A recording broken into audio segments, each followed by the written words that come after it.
आत्मा क्या है? क्या वास्तव में आत्मा होती भी है?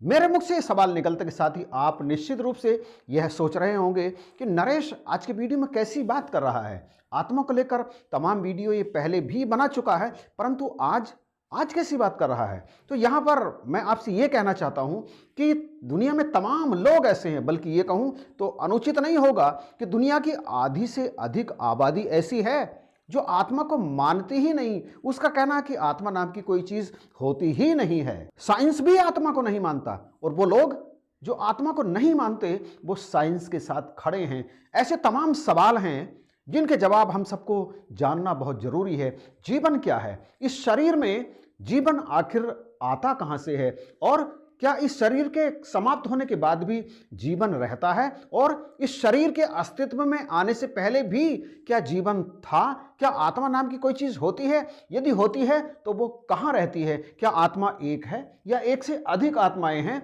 क्या अलग अलग शरीरों में अलग अलग आत्माएं रहती हैं? इस तरह के तमाम सवालों के जवाब हम सभी को जानना परम आवश्यक है, क्योंकि हम में से भी तमाम ऐसे व्यक्ति हैं, तमाम ऐसे भाई बहन हैं जिन्हें आत्मा के विषय में वो जानकारी नहीं है जो होनी चाहिए। तो आइए आज के वीडियो में हम आत्मा पर विस्तृत चर्चा करने के लिए जा रहे हैं और शास्त्रों के द्वारा प्रमाणित विज्ञान से संबंधित बातें भी यहां पर रखेंगे। तो आइए वीडियो को शुरू करते हैं।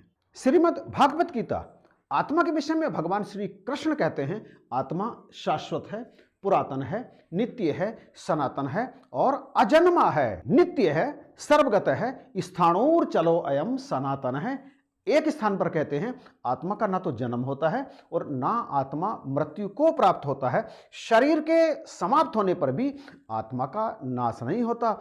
न जायते म्रियते बा कदाचिन्नायम भूतवा भविता बा न भूय है। भगवान कहते हैं कि आत्मा को ना शस्त्र काट सकता है, ना अग्नि जला सकती है, ना जल भिगो सकता है, ना वायु उड़ा सकती है।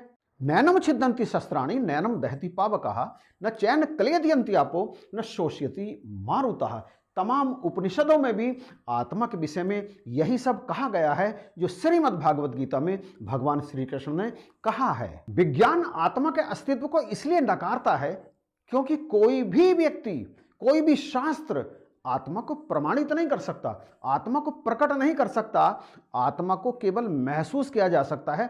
आत्मा के संबंध में कोई प्रमाण, कोई एविडेंस दिया ही नहीं जा सकता। वास्तव में जो जड़ चेतन में दिखता है, जिसे हम महसूस करते हैं, वो सब बात वास्तव में आत्मा का ही रूप है।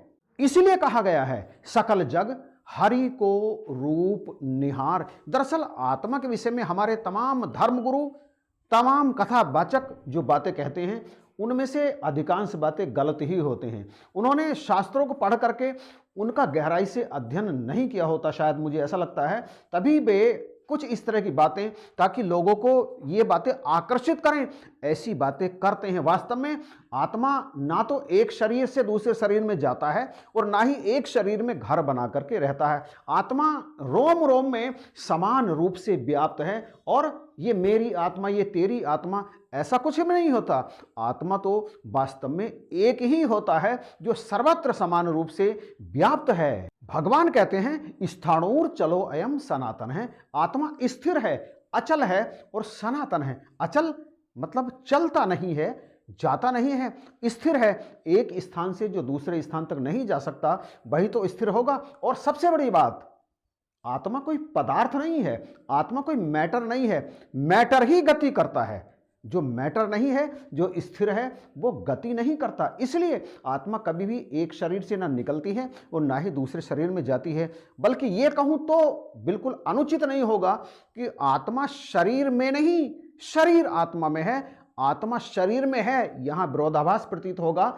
आत्मा शरीर के रोम रोम में भी है, आगे पीछे, ऊपर नीचे, अंदर बाहर, हर जगह मौजूद है। यारी साहब कहते हैं बाहर शरीर से बाहर, भीतर शरीर के भीतर, बाहर भीतर रम रहा धरी राखो तही शीश। जो आत्मा शरीर के अंदर और बाहर दोनों जगह स्थिर है, मौजूद है, आता जाता नहीं है। जहां भी जा रहे हैं साथ है, जहां से आ रहे हैं साथ है, जहां पहुंच रहे हैं वहां भी है, जहां से चले हैं वहां भी है, हर जगह मौजूद है। ऐसे आत्मा को जानना ही अपने आप को जानना है। वस्तुतः आत्मा और परमात्मा दोनों अलग अलग नहीं हैं, बल्कि एक ही सत्ता के दो अलग अलग नाम हैं। वास्तव में आत्मा या परमात्मा सृष्टि के हर कण में मौजूद है, हर तत्व में ये मौजूद है, परंतु इसकी उपस्थिति से दूसरे प्रभावित होते हैं, दूसरे तत्व प्रभावित होते हैं, परंतु दूसरे किसी भी तत्व से ये आत्मा प्रभावित नहीं होता, क्योंकि ये तो अजन्मा है, ये तो सनातन है, ये तो पुरातन है, ये तो स्थिर है। शरीर के नाश होने पर भी इसका नाश नहीं होता। वास्तव में प्रकृति परमात्मा का ही व्यक्त रूप है। परमात्मा या आत्मा अव्यक्त हैं, जो नंगी आंखों से केवल और केवल सतगुरु के माध्यम से ही जिसका अनुभव किया जा सकता है। एक स्थान पर मैंने पढ़ा कि वास्तव में आत्मा परमाणु का धार्मिक नाम है।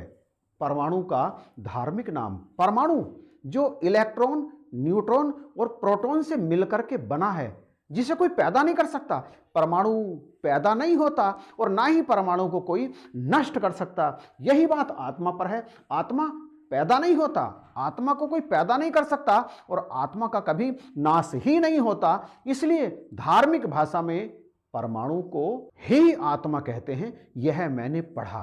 परंतु वास्तव में यह सच नहीं है कि आत्मा परमाणु का धार्मिक नाम है, क्योंकि मैं अपनी बात करूं तो मैंने सतगुरु की कृपा से इसको महसूस किया है, आत्मा को महसूस किया है, आत्मा को जानने का प्रयास किया है। यद्यपि जानने का प्रयास करने पर भी आत्मा को कोई जान नहीं सकता, ऐसा तमाम धर्म ग्रंथ कैसे कहते हैं। इसका केवल एहसास किया जा सकता है, इसमें अपने आप को डुबोया जा सकता है और अपने आप को डुबो कर ही इस जीवन का आनंद लिया जा सकता है। तो आप भी इस वीडियो के माध्यम से आत्मा शब्द का आनंद लेते हुए अपने जीवन को आगे से आगे बढ़ाते चले जाओ। मन राखो सतगुरु के पास, मन बेचो सतगुरु के पास, तिस सेवक के कारज रास। बस इतना ही करते चले जाएं कि सतगुरु जो बात कह रहे हैं उसे अपने जीवन में उतारते चले जाएं, अक्षरशः उसका पालन करते चले जाएं और जीवन का आनंद उठाते चले जाएं।